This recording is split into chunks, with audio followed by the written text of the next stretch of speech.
Olá pessoal, tudo bem? Bem-vindos para mais um vídeo da metodologia Genoma da Inovação.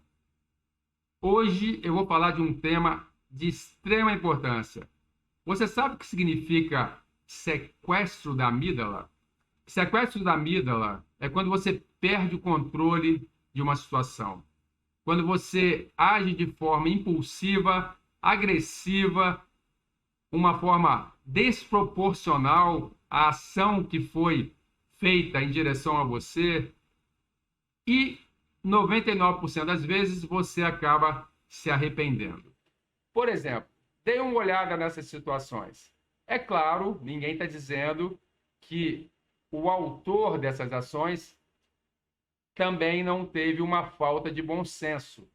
Claro que ele provocou, mas será que justifica esse tipo de reação das pessoas que foram alvo dessas ações?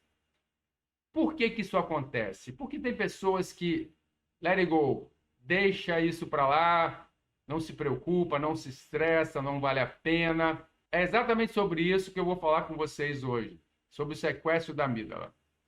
A amígdala é uma glândula que se situa no interior do nosso cérebro.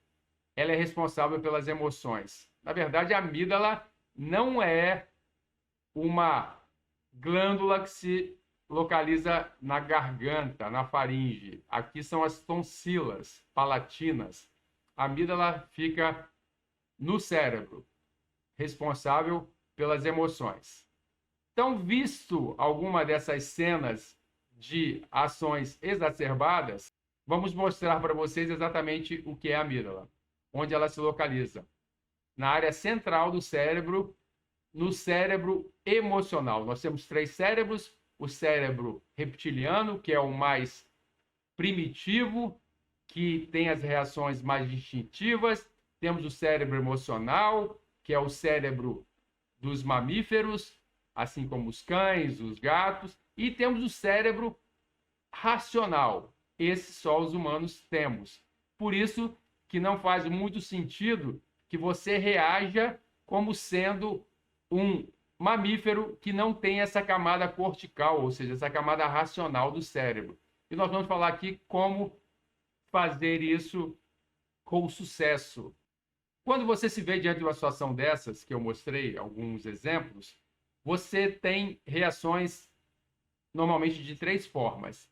Ou você parte para agressão, para briga, que é o famoso fight, ou você foge da situação, quando você, por exemplo, se depara com um cachorro, com um animal peçonhento, como uma barata, como um escorpião, como uma cobra, obviamente que você não vai ter muito tempo de pensar. Mas tem situações, passando aí para a convivência do dia a dia, que você está numa discussão, numa conversa e se transforma em discussão, e você acaba reagindo de uma dessas 3 formas. Ou partindo para o ataque, sendo agressivo, discutindo, ofendendo, ou flight, ou seja, voando, indo embora, run away da situação. Isso deixa muitas pessoas irritadas, principalmente nos relacionamentos amorosos, aquela questão de discutir a relação e um dos parceiros ou parceiras não se dispõe a realizar essa discussão, simplesmente vira as costas e vai embora. Ninguém gosta disso. E tem uma terceira reação, que é o freeze, ou seja, congelar. Você literalmente não faz nada, você não reage, você não responde. As pessoas falam com você e você simplesmente parece que está em outro planeta, em outra dimensão. E por que isso acontece? Quando você está vivenciando um baixo nível de emoção, conforme você pode ver no gráfico, esse baixo nível de emoção, ele permite que um estímulo que você recebe por via auditiva, visual, faça com que você, evidentemente, tenha tempo, na verdade, o seu cérebro tenha tempo de processar essa informação que chegou por meio de estímulos elétricos. O cérebro trabalha por meio de estímulos elétricos, e esse estímulo ele passa pelo córtex frontal, que é essa região responsável pelas decisões racionais. É ali que ocorre a análise dos fatos. É ali que ocorre o processamento dessas informações, desses estímulos, para que você possa tomar uma decisão. E nesse local do cérebro, o córtex frontal, ocorre essa análise desses dados, dessa situação, e evidentemente já se projeta os cenários, ou seja, os desdobramentos, ou seja, o que essa reação que você terá poderá ocasionar. Se você for agressivo, se você usar palavras de baixo calão, se você partir para a briga, ou se você congelar, ou se você resolver fugir, flight, o que isso pode gerar? Qual é o impacto negativo nas suas relações interpessoais com a família, com os amigos, com os seus colegas de trabalho e com os seus clientes? Nesse momento que ocorre o sequestro da amígdala. Quando você está nesse baixo nível de emoção, você consegue dar tempo ao seu cérebro para processar essa informação. Porém, quando você está num alto nível de emoção, que pode ser causado por um problema particular, uma situação de estresse, uma doença, você não está bem de alguma forma porque recebeu uma notícia que não foi aquela que você esperava, isso tudo predispõe a ter essa reação de sequestro da amígdala com mais frequência. E como isso acontece? O estímulo, quando ele é recebido pelos órgãos de sentido, pelos olhos, ouvidos e olfato, e até mesmo o tato, quando você toca em alguma superfície muito quente ou muito fria, você tem essa reação imediata. O que acontece? Esse estímulo, ele não passa pelo córtex frontal. O córtex frontal, nesse momento, está desabilitado. Esse estímulo, ele vai diretamente para a amígdala. É nesse momento que a sua amígdala é sequestrada. Esse sequestro faz com que ocorra uma liberação imediata, em grande quantidade na corrente sanguínea, de adrenalina e cortisol, que são os hormônios do estresse. Esse é o motivo pelo qual você tem aquela reação impensada que você, obviamente, vai se arrepender depois. E o que fazer para resolver esse problema? Eu vou mostrar para vocês duas técnicas, são várias, nos meus cursos eu ensino várias, essas são apenas duas que eu selecionei para que você possa colocar em prática a partir de hoje, não é amanhã, hoje, agora. Não procrastine.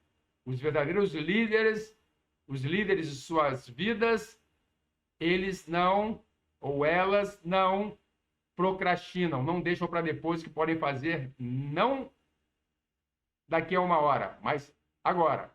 A primeira dica é a respiração abdominal diafragmática. O diafragma é um músculo, conforme vocês podem ver no gráfico, na animação, que separa a cavidade torácica da cavidade abdominal. E ele é responsável por ajudar na expansão e na compressão dos pulmões. Então, a primeira dica, quando você sentir esse desejo de ser agressivo ou de sair correndo, não estou falando aqui, evidentemente, de um encontro com um animal peçonhento ou num encontro com um cachorro bravo. Nesse momento, obviamente, que não haverá tempo do seu córtex frontal processar nenhuma informação. Você teria três possibilidades: fight, flight or freeze. Ou seja, você ia lutar contra esse agressor e a partir de tentar eliminá-lo, você iria congelar de medo, não saber o que fazer, ou você iria simplesmente correr. Nessa situação, se você não optar, obviamente, se estiver numa discussão com uma pessoa, num diálogo e que possa se transformar em discussão, o que você faz? Respire. Use a técnica do 4-3-4. O que significa isso? Inspire por 4 segundos, expandindo o seu abdômen e permitindo ao diafragma que complemente essa expansão, fazendo com que seus pulmões possam absorver o maior percentual de oxigênio. Esse oxigênio extra, ele vai favorecer o seu raciocínio de forma mais clara. E quando você retém o oxigênio por 3 segundos, então você inspira por 4 segundos, retém por 3 segundos e expira por 4 segundos. Dessa maneira, você está liberando mais CO2, que é tóxico para o seu organismo, que atrapalha o seu raciocínio, intoxica o seu cérebro. Feito isso, simultaneamente, você não vai deixar de olhar para a pessoa, você não vai deixar de demonstrar uma aparente calma, mesmo que internamente você não seja tão calmo assim, e vai usar a segunda estratégia, que é a gamificação. O que é isso? Você vai criar um game com a situação. De que maneira? Você vai elencar, você vai dizer para você mesmo quais seriam as 3 ou 4 ou 5 possibilidades, razões que fizeram com que aquela pessoa agisse de uma forma que você julga incorreta. No trânsito, uma pessoa te fechou, um motorista, um motociclista, ou numa conversa você foi ofendido, falaram com você em voz alta, recriminaram um trabalho que você fez, uma entrega, ela foi criticada sem muitos embasamentos teóricos e práticos sobre o porquê que você cometeu aquele erro, na visão de quem falou, obviamente. E, finalmente, por que uma pessoa que você entra no elevador, você fala bom dia, ela não te responde? Nesse momento, enquanto você está respirando e você está mentalmente pensando nessas possibilidades, como se fosse um game, como se fosse um jogo, é o tempo suficiente para que a adrenalina e o cortisol, que foram liberados da corrente sanguínea pela amígdala, possam se dissipar, se diluir na sua corrente sanguínea, fazendo com que as reações por eles causadas, como aumento da frequência cardíaca, dilatação da sua pupila, aumento da circulação sanguínea na sua musculatura, justamente preparando o seu corpo para fugir ou mesmo partir para a briga, para o ataque. Então, basicamente é isso. Espero que você coloque em prática essas 2 poderosíssimas estratégias da neurociência e, a partir de agora, você realmente tenha autocontrole, porque isso só vai lhe trazer benefícios, quer seja na relação com a sua família, na relação com seus amigos, na relação com o seu trabalho, caso você tenha um chefe, colega de trabalho, ou na relação com seus consumidores, mesmo que você seja um funcionário que tenha uma relação direta, um contato direto, ou se você for o dono de uma empresa. Coloque em prática agora, comece a pensar agora nas formas de agir quando você se deparar com situações que você já conhece, a sua reação anterior e que podem lhe causar estresse. Um grande abraço, obrigado pelo seu tempo, pela sua atenção e até a próxima.